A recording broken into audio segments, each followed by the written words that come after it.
Hoy! Tommy! Ba't di ka sumasama sa amin? Okay lang ako dito. Hindi ka lang talaga marunong makisama. Uy! Wow! Sarap ng baon mo ah! Akin yan! Oh! Bilit ang nanay mo? Sarap ah! Akin na rin itong juice mo, ha? Akin yan! Oh! Ano? Ah! Gusto mo?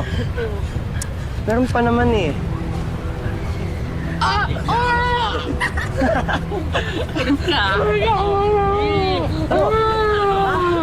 Tuno! Patay gutom ka. Hoy! Ano ba yan? Bumili lang ako ng tubig. Pinagtitripo niyo na tong alaga ko? Ha? Ano? Tommy, ano ginawa nila sa'yo? Uy! Sinaktan po nila ako, tapos inuubo nila yung baon ko. Ikaw na. Gusto mo? Gusto mo makati ng maliit? Ha? O sige, gumanti ka ngayon. Sige, gumanti ka. Ah, wala ako, sir. Sumbong kita sa mama ko! Oo, sige. Isama mo pa yung principal mo. Hindi ka dinidisiplina ng nanay mo. Ako ang didisiplina sa'yo. Tommy, anong nangyari? Sinaktan po nila ako. Tapos, pinakain po nila ako ng tissue. Tommy, makinig ka sa akin. Kailangan matuto kang lumaban. Ha? Kailangan matuto kang gumanti dahil hanggat sa alam nila na kaya nilang gawin sa'yo yan, uulit-ulitin lang nila yan. Naiintindihan mo ko? Ha? Naiintindihan mo ko?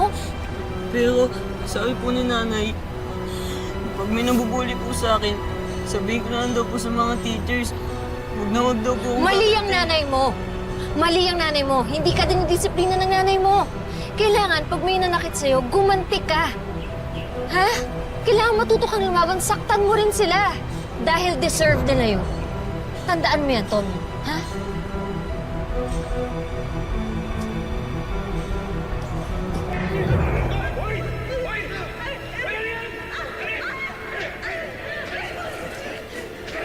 Uy, teka. Tommy, huwag mo patayin yan. Ano yan? Pati, sabi po ni nanay, bawal daw po yan. Cartoon sa Tanime lang daw po ang pwede kong panoorin. Ayaw niya daw po sa mga barilan at suntukan. Alam mo, Tommy, yung nanay mo, maling-mali talaga eh, no? Eh, alam mo namang, wala namang problema kung manood ka ng barilan, di ba? Alam mo, araw-araw sa buong mundo, sa Pilipinas, may namamatay at pinapatay. Kaya panoorin mo yan, dali na. Sige na, buksan mo yung mata mo. Buksan mo yung mata mo, dali na, panoorin mo. Oh, paano ka magiging tunay na lalaki niyan? At saka huwag ka mag-alala, secret lang natin to, okay? Kaya sige na, manood ka na. Ayan o.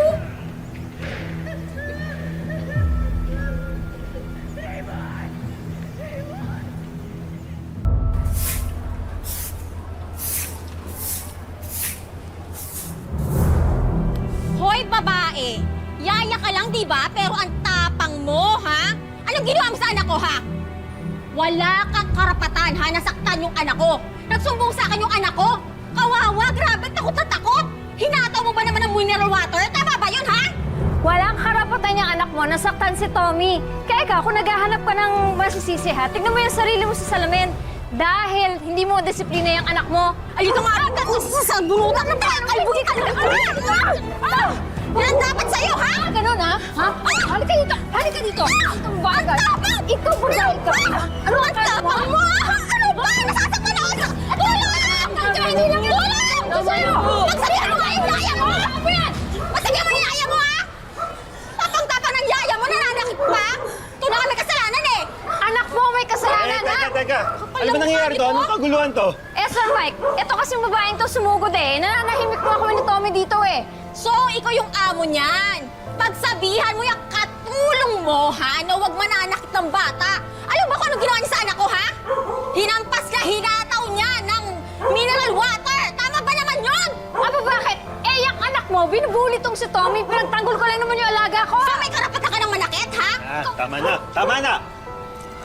Yun naman pala, misis eh. Yung anak nyo nagsimula, hindi naman sa kinakampihan ko yung yaya ko. Pero pagsabihan nyo rin yung anak nyo. Magsusumbong din kami sa principal's office dahil binubuli ng anak nyo yung anak ko. Magkakampihan pa kayo? Kakapal May mga araw din kayo! Ikaw! Kailan ka luma? Tama na. Sige, ha? Alam mo ano? Salamat ka. Salamat ka. Dumating si Sir. Nahampas talaga kita. Sir Mike, thank you po pinagtanggol niyo ako. Siyempre naman, pinagtatanggol mo rin yung anak ko eh. Linisin natin yung sugat mo. Mamaya may infect pa yan, ha? Kamusta ka? Okay ka ba?